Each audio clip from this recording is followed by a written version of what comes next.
Mas eu tô fazendo essa resenha histórica só pra gente entender, olhar pro passado e falar assim, cara, faz sentido da onde veio a bagaça pra onde a gente tá hoje.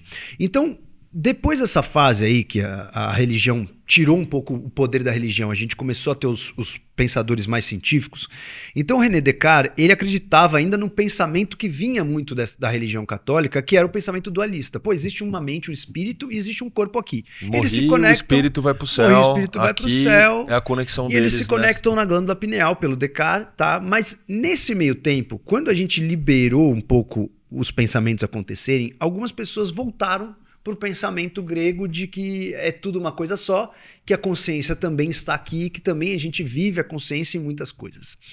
Então, depois aí já do século XIX, século XX, que realmente a gente começou a denominar um pouco mais coisas, e principalmente no século XX, que a gente entrou já um pouco mais na neurociência.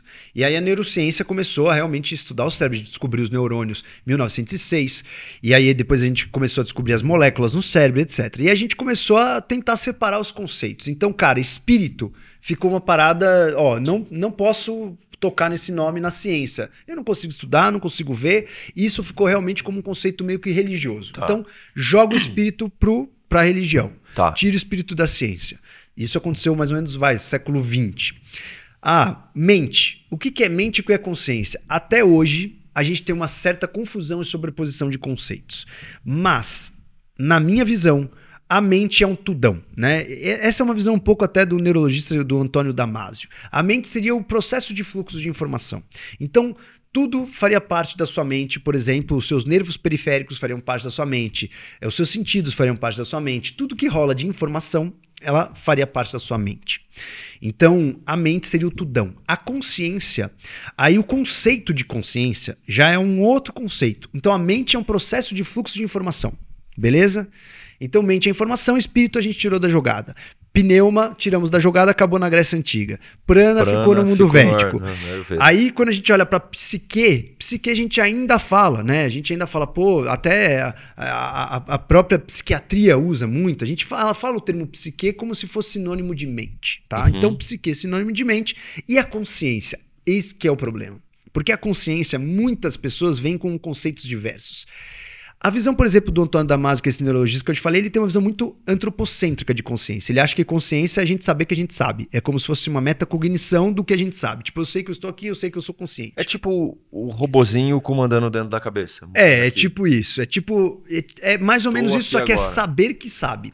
Então, a visão do Antônio Damasio é uma visão muito antropocêntrica de consciência. Na minha visão, o que define consciência é o mínimo de experiência subjetiva que você existe. E esse mínimo de experiência subjetiva que você existe, ao meu ver, ele é muito mais elementar do que a gente sabe. Porque como funciona esse senso de que você existe, né? Como funciona esse senso de subjetividade? A consciência ela seria nada mais do que um fluxo de informação. Só que esse fluxo de informação que a gente chama de intrínseco. Qual que é a diferença? Eu vou apertar a tecla SAP. Quando você tem um fluxo de informação extrínseco, significa informações que vão e vêm, que saem e que voltam. É extrínseco. Você tem informações vindo de fora e trocando informações vindo de dentro. Quando a gente fala intrínseco, são informações que só estão dentro de você. E que elas não saem e elas não entram. Ela é um circuito interno. E esse fluxo de informação, imagina que a gente tem aqui, pega 3 soldadinhos. Eles não saem daqui, né? Sai. Vamos lá. Então pega 3 soldadinhos. 3 soldadinhos. Você disse o extrínseco, na verdade eu posso interpretar como uma conexão com o ambiente. E também com o ambiente, ou com outras coisas. O intrínseco, meu ambiente interno. O seu ambiente interno, Aqui você vai dentro. entender.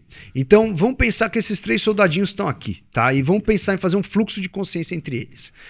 O que seria formar um fluxo de consciência entre eles? Informações que vêm daqui para cá, daqui para cá, daqui para cá, daqui para cá, daqui para cá, em todos os sentidos. Só que tem um problema.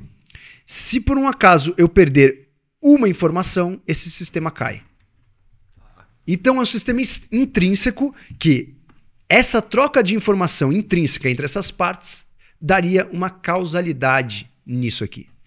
Então existe uma causalidade nessa troca de informação intrínseca e eu não consigo reduzir essa informação. Por quê? Se eu tiro um soldado, acabou o sistema. Acabou tudo. Então a gente percebe que em sistemas complexos matemáticos, se a gente tenta entender o todo por partes, esse sistema se desmantela. A gente não consegue explicar em sistemas complexos a parte explicando o todo. O todo Só é o maior todo. que as partes. A gente só consegue olhar o todo. E um fluxo de consciência ele seria isso. Só que seria isso até no micro do micro do micro do micro. Então, ao meu ver, até numa molécula atômica teria um fluxo desses aqui lá dentro. Então, ao meu ver, a melhor teoria que explicaria essa questão da consciência chama-se panpsiquismo. O que é panpsiquismo? Se a gente falou que existe a parte do dualismo, né, que veio muito aí com a influência da religião católica, que a gente acredita que o corpo é uma coisa, a matéria é outra, e eles vão ter alguma conexão em algum lugar que a gente não sabe. Por outro lado, veio os materialistas e falou, não, cara, isso é balela, tudo tá na matéria e eu posso explicar tudo na matéria. Só que, cara, até agora a gente não conseguiu explicar a consciência de uma certa forma, qual é o real fluxo disso, né? Como é que a gente estuda as partes para entender a consciência? Ao meu ver, a consciência e a matéria, elas estão muito integradas. Então, a consciência ela seria mais elementar que a matéria. Então, antes da matéria existir, existe esse fluxo de informação que ele precede a matéria. Então, em toda a matéria existiria esse fluxo de informação, mesmo que uma protoconsciência, uma coisa muito simples, que seria uma protoconsciência. E em toda a forma biológica, que a gente pode chamar de vida, existiria o que a gente chama de Fimax, que seria a informação necessária que, se você romper aquela informação, aquele ser vivo ali, você perde a conexão de que ele é um ser vivo. Porque todo ser vivo, ele luta pela própria vida. Então, todo ser vivo ele teria que ter alguma informação de que ele é uma unidade. Então, até uma bactéria, ela luta pela unidade dela no sentido de ela tenta entender como está um ambiente. Essa informação já vem entranhada lá, ela já vem no hardware do negócio. Você não se aprende.